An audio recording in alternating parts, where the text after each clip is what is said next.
Welcome to World Tech Update. I'm Martin Williams, and this week we're coming to you from Tokyo.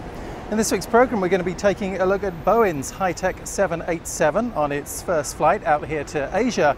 We'll be taking a look at why roaming phone calls could be getting cheaper for users in Europe, and a man in Switzerland who's taken his hatred for PowerPoint to a new level. But first we start with Facebook and the introduction of a new video chat service this week.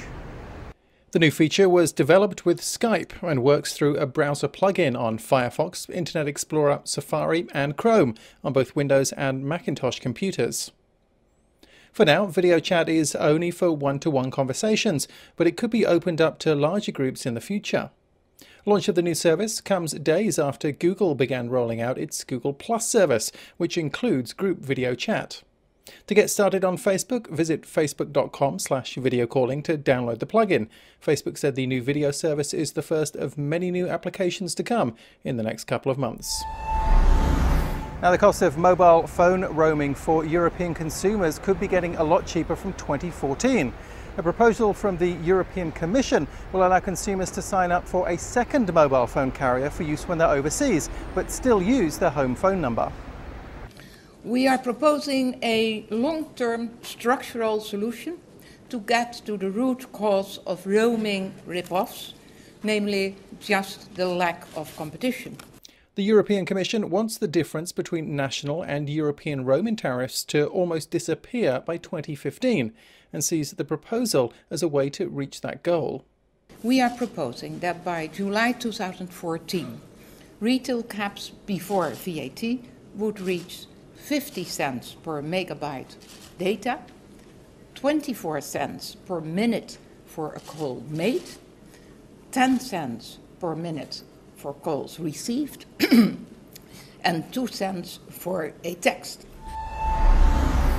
Boeing's 787 arrived on its first trip to Asia this week.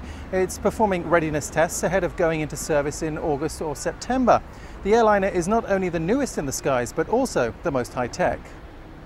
The biggest changes come in the fuselage, which is made of a composite plastic, not aluminium like other aircraft, and that means it's lighter. There have been changes to the engine housings, with noise-reducing material around the air intake and tipped exhaust covers to make life quieter for passengers and those on the ground. Inside, the 787 has an all-electronic cockpit and aircraft-wide computer network that links the flight deck to all of the control systems.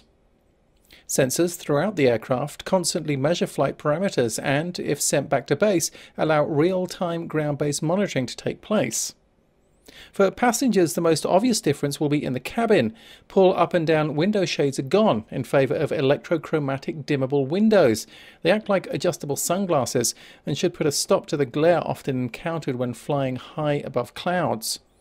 On ANA, high-tech Japanese washlet toilets are fitted in all classes, and passengers will also find a power outlet, USB port and iPod connector in their seats, and the entertainment system screens are touch panels.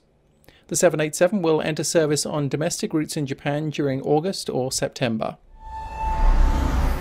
Well, a lot of people don't like PowerPoint presentations, but few are willing to take a political stand. However, that's exactly what Switzerland's anti-PowerPoint party intends to do.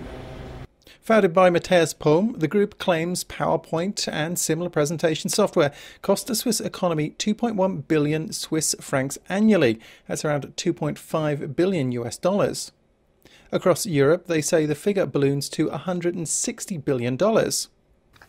We see us as a collective tank for all those who are suffering of PowerPoint. And here you can become member without any fees. It's like pushing the like button in Facebook. Under Swiss law, a national referendum can be called on almost any subject if the signatures of 100,000 voters are obtained, and that's what the party is trying to do. The vote, should it pass, would ban the use of PowerPoint and other presentation software in presentations throughout Switzerland. It also plans to present candidates for national elections in October.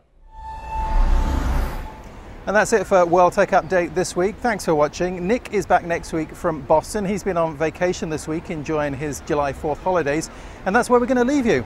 Not with Nick's holidays, but with the July 4th celebrations in the US and some scenes of the Independence Day fireworks in Washington, D.C. From everyone at IDG News Service, thanks for watching, and we'll see you next week.